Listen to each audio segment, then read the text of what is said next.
सम्मानित साथियों, 2022 के विधानसभा के चुनाव हम लोगों के सम्मुख आ चुके हैं।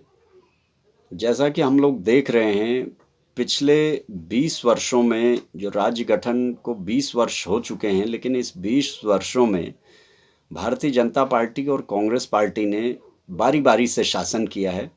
लेकिन राज्य की क्या दशा है, राज्य के निवासियों की क्या दशा है, यहाँ का जो मूल निवासी समाज है, यहाँ के जो मेहनत कश तबके हैं, उनकी हालत में क्या सुधार हुआ है, उनकी स्थिति कहाँ तक पहुँची हुई है, ये किसी से छिपा नहीं है।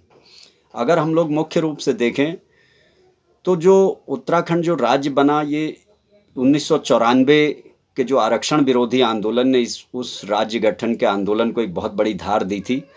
और उस समय ये आशंका व्यक्त की गई थी कि नए राज्य में यहाँ के जो मूल निवासी समाज, यहाँ का जो कमज़ोर तबके हैं, जो सामाजिक आर्थिक शैक्षिक रूप से पिछड़े वर्ग हैं, उनका अहित होने की संभावना सभी लोगों ने जताई थी।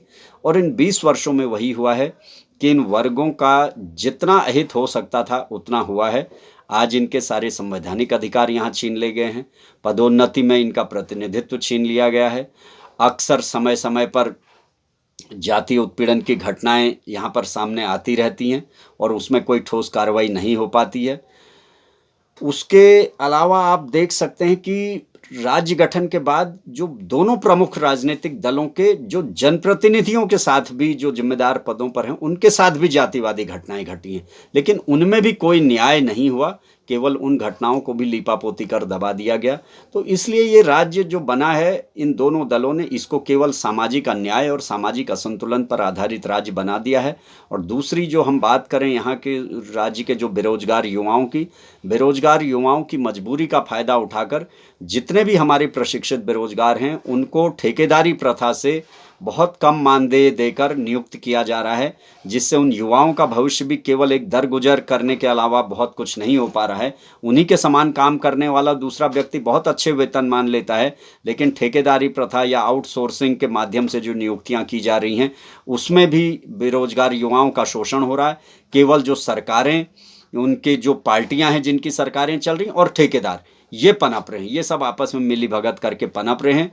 20 सालों में राज्य को बहुत बुरी तरीके से पूरा इसका दोहन करके, यहाँ के प्राकृतिक संसाधनों का दोहन करके केवल चीर फाड़ करके रख दिया गया है। पर्यावरण यहाँ का पूरी तरीके से नष्ट कर दिया गया है। हर साल 2 बार लगभग वनों में आग लग रही है, लेकिन उसके बाद होता कुछ नहीं है। सारे जो पुराने जंगल थे, जो बरसों से बने हुए जंगल, वो सारे यहाँ समाप्त हो चुके हैं। नई कोई भी फसल, नई कोई भी पौध तैयार नहीं हो पा रही है। हर साल जला दी जा रही है या जल जा रही है, लेकिन उस बारे में भी हमारी ये सरकारें। अब सवाल ये उठता है कि जब आपका उत्तराखंड राज्य, जो कि एक पहाड़ी राज्य है, जिसमें पर्यावरण, यहाँ की खूबसूरती, यहाँ का शुद्ध हवा, शुद्ध पानी ही यहाँ की पहचान है, जब यहाँ वन ही नहीं रहेंगे, वन ही नष्ट हो जाएंगे, तो कौन सा पर्यावरण, कैसा शुद्ध हवा, पानी, सारी बातें बेमानी हो जाती हैं। तो इसलिए मैं आप सभी लोगों से निवेदन करना चाहता हूँ कि Peoples Party of India Democratic एक बहुत सोच समझ कर एक राजनीतिक दल का गठन हुआ है 2018 में, जिसे देश के बड़े बड़े विद्वानों, बुद्धिजीवियों ने इसका गठन किया है। और इस देश को समता, बंधुता और न्याय के रास्ते पर चलाने और उस पर संकल्पबद्ध होकर इस पार्टी का गठन किया गया है। तो ये Peoples Party of India Democratic भी 2022 के चुनाव में पूरी भागीदारी, हम लोग लगभग सभी सीटों पर चुनाव लड़ने की तैयारी कर रहे हैं। तो आप सभी लोगों से निवेदन है कि अधिक से अधिक संख्या में पीपीआईडी को अपना साथ दें, अपना समर्थन दें, हमें अपने सुझाव दें कि किस तरीके से इस राज्य को अभी भी जो पूरी तरीके से बर्बादी के कगार पर पहुंचाया जा चुका है, उसे कैसे बचाया जाए, कैसे संवारा जाए, कैसे यहाँ के युवाओं का भविष्य को सुरक्षित किया जाए, कैसे जो हमारे जो नई पीढ़ियां, जो नए बच्चे हैं, उनके लिए एक हम स्वस्थ, समृद्ध और एक खुशहाल उत्तराखंड को धरोहर के रूप में हम लोग उनके लिए तैयार करें।